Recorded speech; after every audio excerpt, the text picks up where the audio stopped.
Assassin's Creed Valhalla is, in many ways, a traditional Assassin's Creed game, while going in a bold new direction, bringing enough to the table to give it that new yet familiar feel.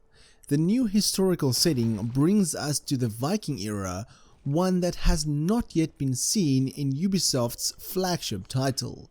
It builds upon the blueprints of Origins and Odyssey, while using the advantages of next-gen consoles. However, I played this on PC and the game ran fairly well on my 1070. Taking place during the 9th century England, Valhalla sees the player taking the role of Eivor, a formidable warrior, while giving you a number of skills to choose from, a host of weapons to pick, not to mention a beautifully crafted world, which is by far the best I've seen in any Assassin's Creed game. Maybe it is because I live in Norway and a big portion of the game takes place in Norway, but it is a jaw-dropper for sure, and I wish that I had better hardware to see the full potential of this title.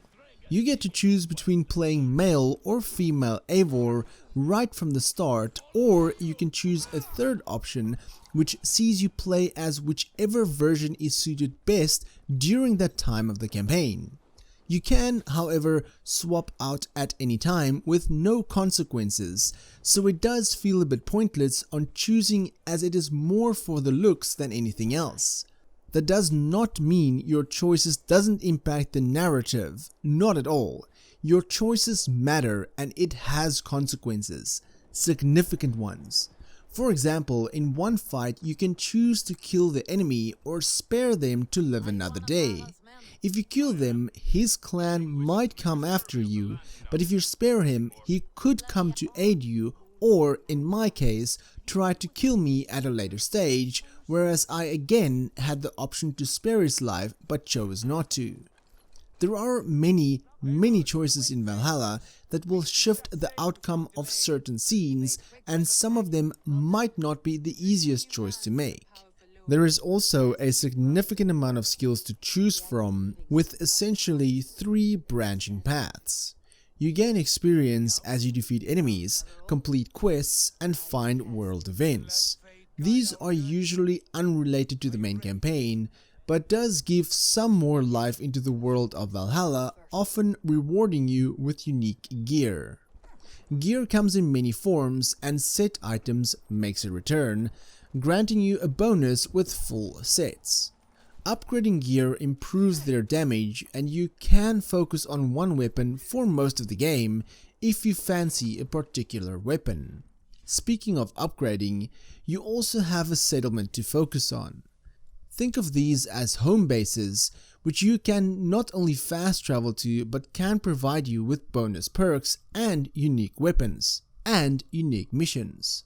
Upgrading Fisherman's Hut or focusing on the blacksmith rewards you with better shop items, while drinking potions from a certain NPC, which I won't go into too much detail for spoiler reasons, puts you in a dream state and lets you visit magical and mythical areas like Jotunheim and Asgard.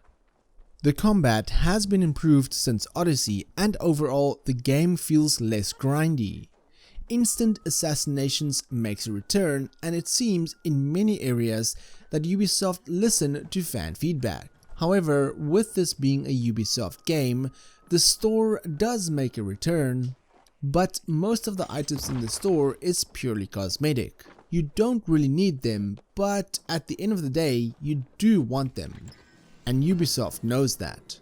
You also have your own crew, which you can use to raid areas, and once a raid begins, it usually has different levels to get through before getting to a final boss, and only once you defeat the boss, then you have conquered the area.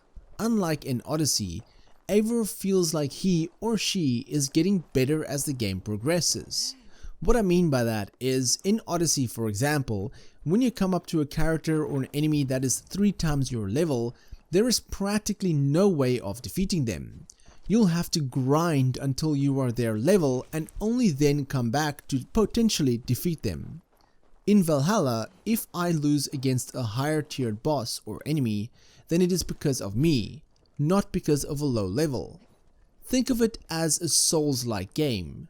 You become better at combat, using your abilities and choosing the right gear. Then when you come back to the same opponent, you feel trained, ready and much better prepared. The story of Valhalla sees Eivor becoming an assassin pretty early on in the game, as it introduces a host of new characters, but takes a few interesting and unexpected turns. The modern world also makes a return, but I'd rather not go into that aspect of the game, as it is much better to experience it for yourself. Assassin's Creed Valhalla is an enormous game, one that will easily take you 40 hours plus to complete, and that is only the campaign, should you not focus on the side content. Then there are also wealth and mysteries to find during each region, secrets to unlock and hidden locations to uncover. Minigames such as a board game, rap battles and drinking competition will easily keep you busy and is an easy way to make some extra coin. With the season pass announced, missions such as the Legend of Beowulf has been mentioned, so it'll be interesting to see where that takes the franchise in the future. Online comes in the form of a Jom Viking, a customizable Viking which you can recruit or can be recruited by others online. If your Viking is used by others, then you gain extra coin and experience, while others who has a more powerful Jom Viking can be recruited to aid you in battle or during a raid. It is an interesting concept, but I felt that it needed a bit more customization. The game did have a few glitches. One bug in particular didn't allow me to complete a quest despite me ticking off all the objectives, and thus I had to replay that entire section, and Valhalla does suffer with a number of animation glitches. All of this could be fixed with patches though, and with the upcoming paid and free content coming to Valhalla, it'll be a purchase that will surely keep you busy for a very long time.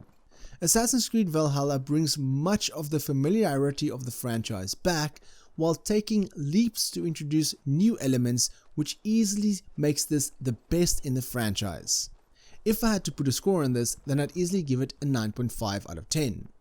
I'd like to thank Ubisoft Nordic for providing me with the review key of the Gold Edition on PC, and for more gaming content, check out the rest of my channel. If you enjoyed this video, then give me a thumbs up. If you dislike it, then give me a thumbs down, but please tell me why so I can improve my videos. My name is Frank, I'm the RedTieGuy, and frankly, thank you for watching. Catch you guys in the next video.